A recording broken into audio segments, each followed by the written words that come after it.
बच्चों, आपके 10th class का बोर्ड एग्जाम ओवर हो चुका है एंड आप लोग अभी यही सोच रहे हो कि क्या आपको बायोलॉजी एज अ सब्जेक्ट लेना चाहिए। क्या ये सब्जेक्ट बहुत ज़्यादा मुश्किल होने वाला है? क्या इसमें बहुत ज़्यादा मेमोराइज करना पड़ेगा? क्या आपको दिन में 6 से 8 घंटे पढ़ने पड़ेंगे? तो आपके इन्हीं सारे सवालों का जवाब आपको आज की इस वीडियो में हम बात करने वाले हैं आपकी क्लास 11th और 12th के बायो के सिलेबस के बारे में। चलिए समझते हैं बायो के सिलेबस।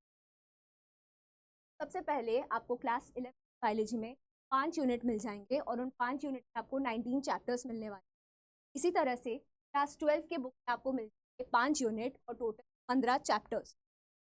चलिए देखते हैं क्लास 11th बायोलॉजी के सारे यूनिट्स चैप्टर्स को। सबसे पहला यूनिट होगा आपका डाइवर्सिटी। बेसिकली आप क्लासिफिकेशन के बारे में समझेंगे कि किस तरह से एनिमल किंगडम को हमने क्लासिफाई किया है, किस तरह से प्लांट किंगडम को क्लासिफाई किया है, किस तरह से हम बायोलॉजिकल नोमेनक्लेचर करते हैं, किस तरह से हम ऑर्गेनिज्म को कैटेगराइज या ग्रुप करते हैं। में आपको मिलने वाले हैं 4 चैप्टर्स और वो है the world biological plant kingdom and animal kingdom. अब आगे बढ़ते हैं यूनिट 2 की तरफ, जिसमें कि आप पढ़ोगे structural organisation plants and animals. इसमें आपका पहला चैप्टर है morphology of flowering plants. Morphology मतलब जितने भी पार्ट्स होते हैं ना, उनका आप ओरिजिन समझोगे, उनका आप फॉर्म समझोगे और किस तरह से वो इवॉल्व होते आए हैं। फ्लावरिंग प्लांट्स का आपको पढ़ना है मॉर्फोलॉजी। चैप्टर है आपका एनाटॉमी फ्लावरिंग प्लांट। एनाटॉमी मतलब उसका एक्सटर्नल स्ट्रक्चर कैसा है। जैसे कि आप फ्लावरिंग प्लांट को देख लो, उसका फ्लावर हो गया, लीफ हो गया, स्टेम हो गया, रूट हो गया, इन सब का एक्सटर्नल स्ट्रक्चर कैसा है, इसके बारे में आप पढ़ें। थर्ड चैप्टर है आपका स्ट्रक्चरल ऑर्गेनाइजेशन इन एनिमल। इस चैप्टर को सीबीएसई ने बहुत ज़्यादा रिड्यूस किया है, तो इस चैप्टर में आप सिर्फ और सिर्फ फ्रॉग के बारे में पढ़ें। तो आगे बढ़ते हैं नेक्स्ट यूनिट में, जो कि है आपका सेल स्ट्रक्चर एंड फंक्शन। याद कीजिए क्लास 9 में आपने सेल के बारे में पूरा एक चैप्टर पढ़ रखा है, आपने सारे ऑर्गेनल समझ रखे हैं और एंड के पैराग्राफ में तो आपको 2 टाइप ऑफ सेल डिवीजन के बारे में भी। इसमें पहले चैप्टर में आप क्या पढ़ने वाले हो, आप सेल के सारे ऑर्गेनल्स के बारे में पढ़ने वाले हो थोड़ा सा और डिटेल। सेकंड चैप्टर है आपका बायोमोलिक्यूल्स, जिसमें कि आप सारे बायोमोलिक्यूल्स के बारे में पढ़ने वाले हैं, उनके स्ट्रक्चर के बारे में, उनके बेसिक फंक्शन के बारे में, क्या कॉम्पोजिशन है उनका, इन सब के बारे में पढ़ना।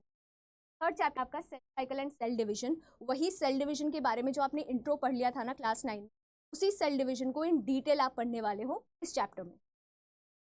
तो अब आगे बढ़ते हैं हम हमारे नेक्स्ट, जो कि प्लांट फिजियोलॉजी के बारे में। ये जो चैप्टर है this is completely dedicated to botany वाला पार्ट। ये आप समझ पाओगे जब आप चैप्टर के कंटेंट को देखोगे। पहला चैप्टर एंड फोटोसिंथेसिस का आइडिया तो सब लोगों को होगा अभी तक, तो उसके जो सारे स्टेप्स हैं ना, उनको आप थोड़ा सा और डेप्थ में पढ़ोगे। जो केमिकल रिएक्शन है, जो साइकिल्स है, उनके बारे में थोड़ा और डिटेल्ड वर्जन में आप जानने वाले। नेक्स्ट चैप्टर हो गया आपका रेस्पिरेटरी प्लांट्स। और चैप्टर है आपका प्लांट ग्रोथ। तो बच्चों याद करो क्लास 10 में जो चैप्टर था कंट्रोल एंड कोऑर्डिनेशन, आपने प्लांट के कंट्रोल कोऑर्डिनेशन को पढ़ा था कि कौन से प्लांट हार्मोन्स है, कौन से फाइटो हार्मोन्स है जो कि प्लांट के ग्रोथ में, डेवलपमेंट में, फ्रूटिंग में, सेनेसेंस में, इन सब चीज़ों में हेल्प कर रहे थे। तो उन्हीं के बारे में थोड़ा सा और डिटेल में आप इस चैप्टर में पढ़ने वाले हो। तो लास्ट यूनिट है आपका बच्चों ह्यूमन फिजियोलॉजी। एंड फिजियोलॉजी मतलब जो कि लाइफ प्रोसेसेस होता है, उनका सारा फंक्शनिंग, जितना भी आपका ऑर्गन सिस्टम हो गया ना, तो आप उनके फंक्शनिंग के बारे में पढ़ते हो, दैट इंक्लूड द फिजियोलॉजी। तो आप याद कीजिए क्लास 10 में जो आपका चैप्टर था बायो का, फर्स्ट चैप्टर जो था लाइफ प्रोसेस, उसमें भी आपने सारे सिस्टम्स ही तो पढ़े थे, respiratory system, digestive system, circulatory system. तो उन्हीं सारे सिस्टम को आप अभी एक चैप्टर में पढ़ोगे, मतलब आप समझ सकते हो कि थोड़ा सा और डिटेल उसमें बढ़ जाता है। इसमें आपका फर्स्ट चैप्टर हो गया ब्रीदिंग, जिसमें आप रेस्पिरेटरी सिस्टम को कवर करोगे। सेकंड हो गया आपका body fluid circulation, very obvious, इसमें आप सर्कुलेटरी सिस्टम को जानो। Next is your excretion, the excretory system. Next chapter है आपका लोकोमोशन। आप पूरा का पूरा स्केलेटल सिस्टम पढ़ने वाले हो। इसके अलावा आपके जितने मसल हो गए, आपके जितने जॉइंट्स हो गए, टाइप ऑफ मूवमेंट हो गए, इन सब के बारे में आप लोकोमोशन पढ़ने वाले हो।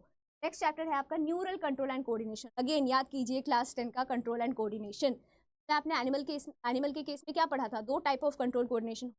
एक होता है आपका नर्वस सिस्टम एंड दूसरा होता है आपका एंडोक्राइन सिस्टम। तो उन्हीं 2 सिस्टम के लास्ट के 2 बन गए न्यूरल कंट्रोल एंड, जिसमें आप नर्वस सिस्टम के बारे में पढ़ने वाले हो। चैप्टर 6 केमिकल कोऑर्डिनेशन, इसमें आप एंडोक्राइन सिस्टम के बारे में पढ़ने वाले। तो हो गया आपके क्लास 11 के बायो सिलेबस का पूरा ब्रीफिंग।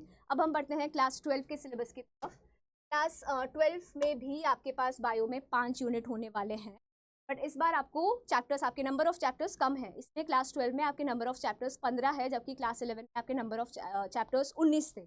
यहाँ पे देख लेते हैं हम चैप्टर्स क्या क्या हैं। सबसे पहला यूनिट है आपका रिप्रोडक्शन। आपने क्लास 10 में पढ़ रखा है। क्लास 10 में हमने asexual reproduction, sexual reproduction, reproduction in flowering plants and even reproduction in animals and humans देख रखा था। इसमें क्या है, इसमें आप पूरा का पूरा सेक्सुअल रिप्रोडक्शन को कवर करने वाले हो। फर्स्ट चैप्टर इज आप बेसिक इंट्रोडक्शन देखते हो। Next chapter is flowering plant, तब एंजियोस्पर्म वाला, अगेन इसका भी बेसिक आपने कर रखा है class 10। Next is your chapter is your human health, जो जितना भी आपने किया था ना क्लास 10 के चैप्टर में, हाउ डू ऑर्गेनिजम्स रिप्रोड्यूस, तो उससे आप थोड़ा सा और आगे पढ़ने वाले हो, दैट्स इट। ऐसा नहीं है कि ये चैप्टर आपके लिए बहुत ज़्यादा न्यू है या ये यूनिट आपके लिए बहुत ज़्यादा न्यू है। अगर आप देखो तो क्लास 12 के सिलेबस में आपको 2 न्यू कॉन्सेप्ट जरूर देखने को मिले, एक है माइक्रोबायोलॉजी एंड दूसरा है बायोटेक्नोलॉजी। इसके अलावा आपके जितने यूनिट्स हैं ना और उनके जितने चैप्टर्स हैं वो सब आपके क्लास 10 के नॉलेज के साथ कंटिन्यूएशन में है। तो आगे देखते हैं हम आपका next unit is your genetics. Again याद कर लीजिए, क्लास 10 में आपका चैप्टर था हेरिडिटी एंड इवोल्यूशन, में कि इवोल्यूशन वाले पार्ट को ओमिट कर दिया गया था। बट हेरिडिटी की जब हम बात करते हैं तो आपको जेनेटिक्स, मेंडेलियन जेनेटिक्स का बेसिक आइडिया तो मिल चुका है क्लास 10 में। आपने मोनोहाइब्रिड क्रॉस तक तो कवर कर ही लिया था। आप थोड़ा और आगे बढ़ने वाले हो, क्लासिकल जेनेटिक्स के साथ आप मॉडर्न जेनेटिक्स भी पढ़ने वाले हो। पहला चैप्टर है आपका, नेक्स्ट चैप्टर है आपका मॉलिक्यूलर बेसिस, और चैप्टर है आपका इवोल्यूशन। और ये जो यूनिट है पर्टिकुलर बहुत इंपॉर्टेंट माना जाता है बोर्ड एग्जाम के पर्सपेक्टिव से भी एंड इनफैक्ट नीट के पर्सपेक्टिव। नेक्स्ट यूनिट है आपका बायोलॉजी। यहाँ पे आता है आपका न्यू कॉन्सेप्ट। मैंने आपको बताया था ना कि क्लास 12 के जो बायोलॉजी का सिलेबस है, अगर आप 11th और 12th दोनों को ही कंपेयर करो तो आप नई चीज़ें तो बस 2 तब आपका new unit, completely new topic आपके पास 2 होगा, एक है माइक्रोबायोलॉजी और दूसरा है बायोटेक्नोलॉजी। इसके अलावा आप देखना जो इकोलॉजी यूनिट भी है ना, उसका भी आपको बेसिक आइडिया है क्योंकि क्लास 10 में आपका चैप्टर था आवर एनवायरनमेंट। तो आप देख सकते हो ये जो 2 मेजर यूनिट आपके लिए इंट्रोड्यूस किया जा रहा है, ये इसलिए भी किया जा रहा है क्योंकि ये ना बहुत पॉपुलर करियर ऑप्शन बन जाते हैं बच्चों।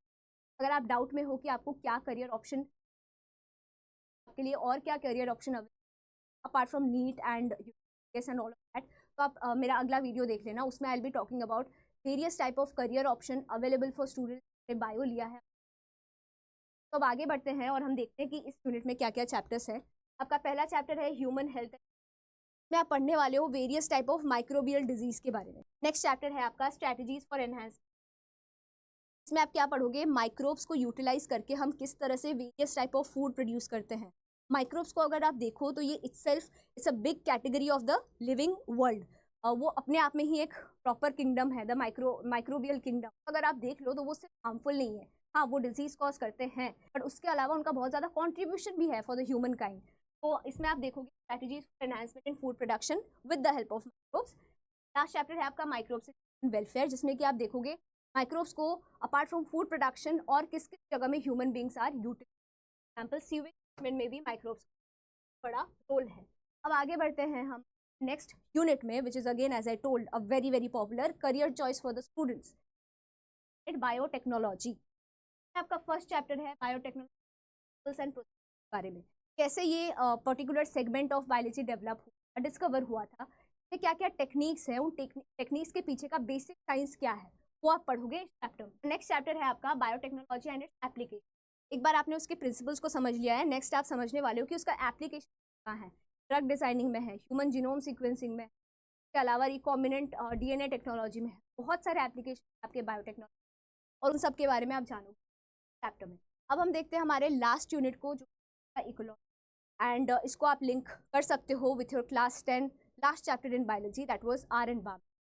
आपको 3 चैप्टर्स मिलेंगे। चैप्टर 1 टॉक्स अबाउट ऑर्गेनिज्म, किस तरह से various factors are going to affect the population, and population level पे भी वो क्या इम्पैक्ट डालेंगे और इंडिविजुअल ऑर्गेनिज्म लेवल पे भी क्या इम्पैक्ट डालेंगे। चैप्टर में आप कवर करने वाले हो immigration, population growth, growth rate, mortality rate, birth rate, इन सब चीज़ों के बारे में, ये सारा कॉन्सेप्ट फर्स्ट चैप्टर में। सेकेंड चैप्टर इज, इसका तो आपको आइडिया ऑलरेडी है कि कितने टाइप ऑफ इकोसिस्टम है, उनमें किस तरह से एग्जिस्टेंस होता है, एनर्जी का ट्रांसफर, एनर्जी का फ्लो किस तरह से होता है, फूड चेन, फूड वेव, इन सब के बारे में। एंड हमारा लास्ट चैप्टर है बायोडाइवर्सिटी, में आप जानने वाले हो कि कैसे हमारे एंडेंजर्ड स्पीसीज गवर्नमेंट ने क्या क्या फैसिलिटीज बनाए हैं। We are having the biosphere reserve, we are having parks, इन सब चीज़ों के बारे में आप पढ़ोगे इस लास्ट चैप्टर में। बच्चों ये था आपका बेसिक, आपको पता चल जाएगा, आपको आइडिया मिल जाएगा कि आपके क्लास 11 एंड 12 के बायोलॉजी में क्या क्या सिलेबस है। बच्चों ये था क्लास 11th और 12th के बायोलॉजी के सिलेबस के बारे में। आई होप ये वीडियो आपके लिए हेल्पफुल होगा और आपको एक आइडिया दे सकता है सब्जेक्ट को अगर आप चूज करते हो तो आपको क्या पढ़ना पड़ेगा, आपके कंटेंट क्या क्या हो। अगर ये वीडियो आपके लिए हेल्पफुल था तो इस चैनल को एंड अगले वीडियो में मैं आपके साथ ज़रूर शेयर करूंगी कि आपके पास क्या क्या करियर ऑप्शन होते हैं अगर आप बायोलॉजी को ऑप्ट करते हैं। Till then take care, bye bye.